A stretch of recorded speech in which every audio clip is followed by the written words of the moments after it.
Welcome to episode 2, part 2 of Bill on Bikes. Today we're going to wrap up our series on the Evolution top end and the Evolution engine. We're going to talk more about heads today, so let's get to it.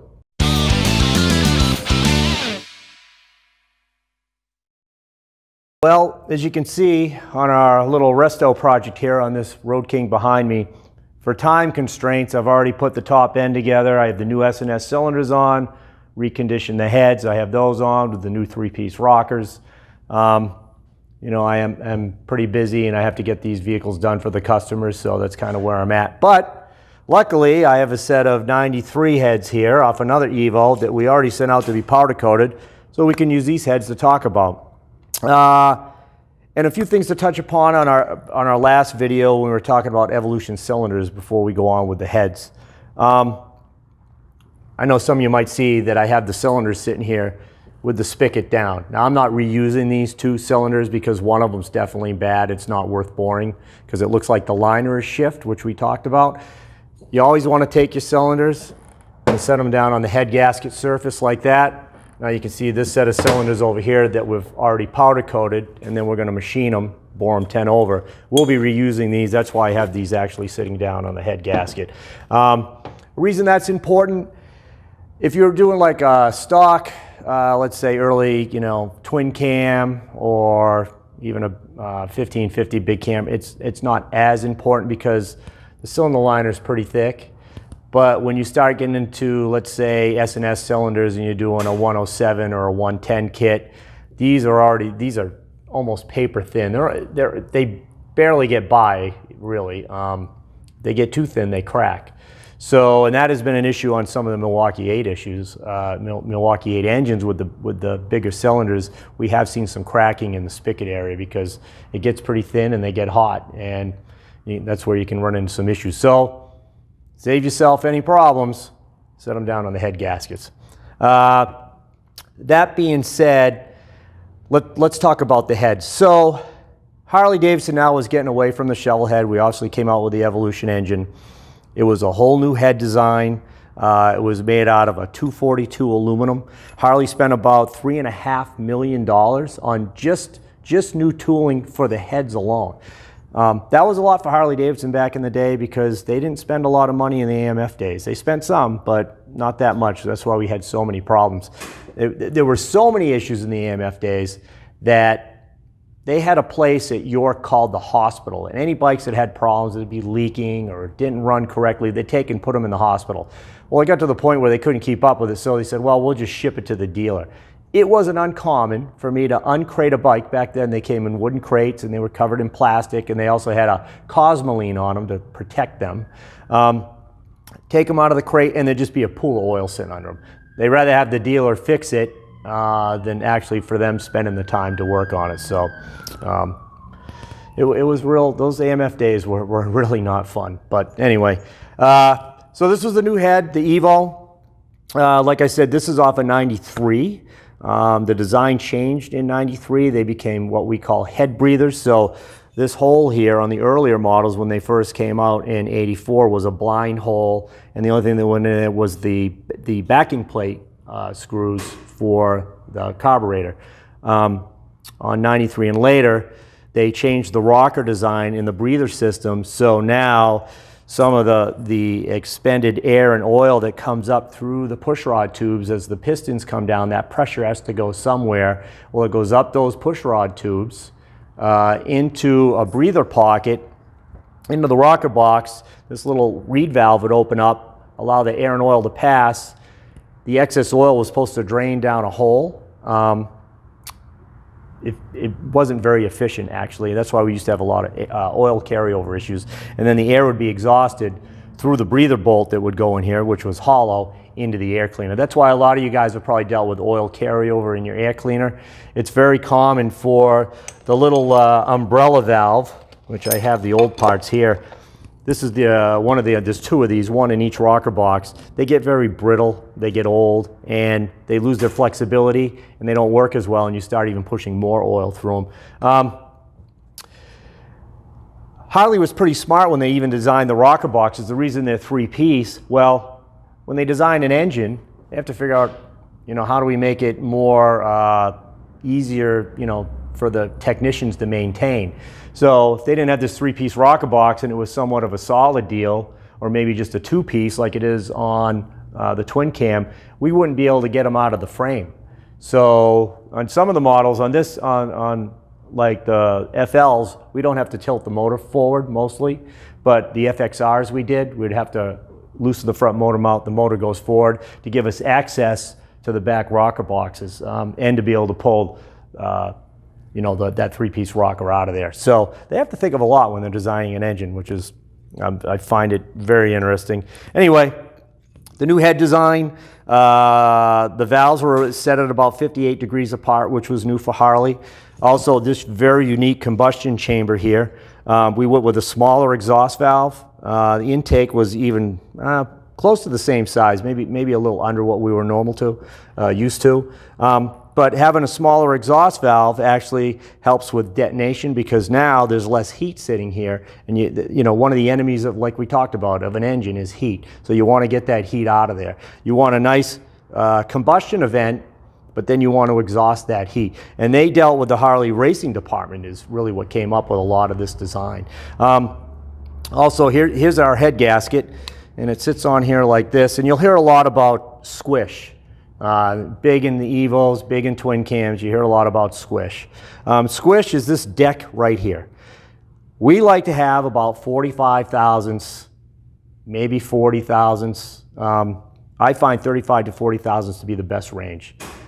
Anything less than 35 thousandths, I see diminishing returns power-wise, and I start seeing some more issues with ping, things like that. So ideally we like about 40, 45 thousandths here. I know the factory had done some testing and they had brought it down as much as like 25 thousandths, but they settled on the 35 to 45 thousandths range also.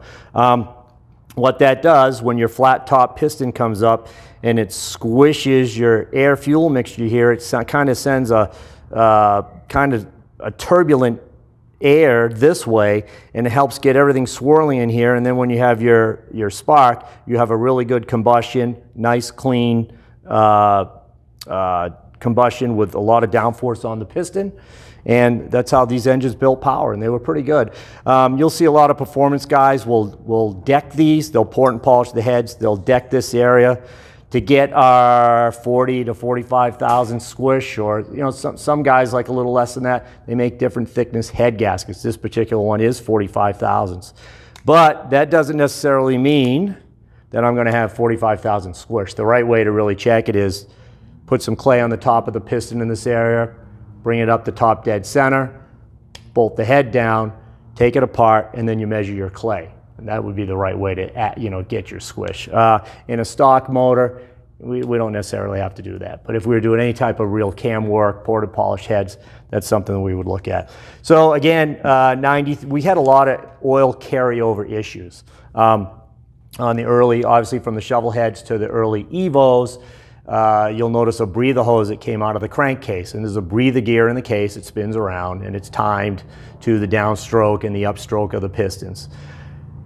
On the downstroke, it opens up and it lets exhaust some of those gases, and it would come out of that breather hose. Well, you've all probably dealt with oil carryover. A lot of guys would take that hose, run it on the ground. If a bike's been sitting for a while, usually some oil will get by the check valve in the oil pump. Gathers in the cam compartment and in the lower end. You start the bike up, that oil's sitting in there. Some of it starts going back into the return of the oil tank, but some of the oil gets picked up by that breather. And now that breather gear acts like a pump. Well, that can't get back into the oiling system, so it comes out of that hose and makes a mess. A lot of times you start a new bike or it's been sitting for a while, the check valve's stuck, you'll get maybe a half a quart or more in a pan coming out of that hose. So in '93, they eliminated the fitting on the case, and then they went to the head breathing system. Now you still have the breather gear in there doing its thing, and this was a more efficient system, but we still have issues with oil carryover. One of the things we used to use in the shop, we had this little part called a cure, which looked like a funnel, and it would raise the deck area at the breather pocket where we were working. So if that oil was sitting there, it wouldn't come up and go down little funnel that we have there, and it would help. And then we would open up the passage with a drill and allow that oil to drain out, which was helpful. I remember I told a Harley engineer one day that we used that, and he was just so mad at me. He goes, "That's just a Band-Aid." I said, "Well, it's a Band-Aid that works, and rather have a Band-Aid than let the patient bleed to death." So I wasn't scared to go after these guys. I mean, we had some pretty good conversations over the years. One of the other things I really wanted to see them do was dial the rocker boxes, because like I said, this motor expands and contracts a lot, and those rockers would actually start to move, especially the middle one. Oftentimes they would start to leak because they would move so much and flex on that O-ring that it would actually start to tear and leak. They never did it. They should have. I was told it was a tooling issue. Not sure, probably because they definitely are conscious of what money they're going to spend, but good companies like TP Engineering, their rocker boxes were pinned. S&S rocker boxes were pinned or dialed. So there were companies that fixed those issues over the years.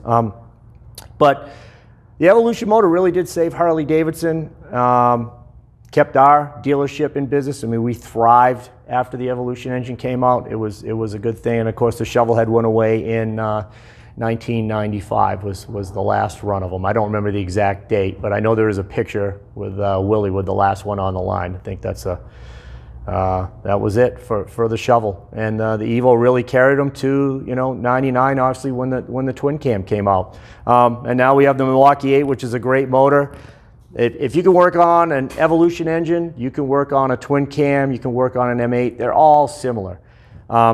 If I were to guess and use my best motorcycle Nostradamus looking into the future, I would probably say that the Milwaukee 8 engine will be the last air-cooled engine Harley-Davidson probably ever produces as a V-twin.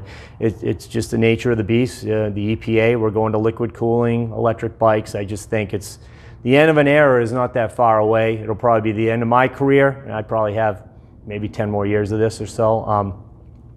And I just want to touch upon something too. I do get asked, like, how many engines have you built? Well, in my career, from starting as a young kid, I mean, my very first job I had to do, the day that I walked into the shop and my father goes, "This guy's fired, you're now the head mechanic, here you go." It was a set of shovel heads that a customer had brought in. He brought his own parts, bronze guides, his own valves. The parts were wrong. I had to put new seats in. That was my very first job in the shop. I'll never forget it as an 18-year-old kid. So I have worked on hundreds and hundreds of motors. Since I opened this business I think I opened in 2010 or 2011, I have grown it from 0 customers to I have just about 2,000 customers in my database, and I do the work all alone. Now, my average day is 12 to 14 hours. And I'll probably only keep up with that maybe for another couple of years. And then I think I'm going to go to 5 days a week. But I still work 6 days a week. I still love what I do. It is a great career. It's been phenomenal for me. And I love Harley-Davidson motorcycles. I love American V-twins. But 90% of what I work on is Harley. I do work on Indians, the older Indians. I do a lot of big dogs, big bears. I was a Titan dealer. We started with Titan sometime in the 90s. I actually have the dealer workbook and what the prices were and how many we sold. I mean, we sold a lot of those bikes.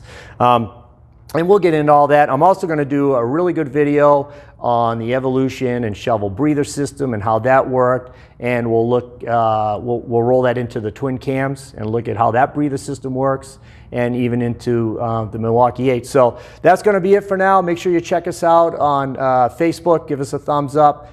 You can also reach out to me at bill@motorcyclegarage.net. We're also going to have billonbikes.com. You can reach out to me at that domain, and just any questions you have. Also, I do want to get into probably in one of the next videos the difference between having a Harley dealership and having an independent shop and what that looks like, and it's quite a bit different. It was even eye-opening for me. So I'll catch you next time. Thanks for watching. See you later. Just want to see the amount of parts that went into this project. Tappets, gaskets, seals, cylinders, pistons, air filters, fuel lines, plugs. Even the screwdrivers, someone left up inside the upper tree. Brake pads, seals, tranny seals, wheel seals, all the O-rings for push rods, all the screws that got changed out, primary gasket, cylinders and pistons. Just a lot of work when you go through one of these. About 39 hours labor total in this. But we have a nice running bike.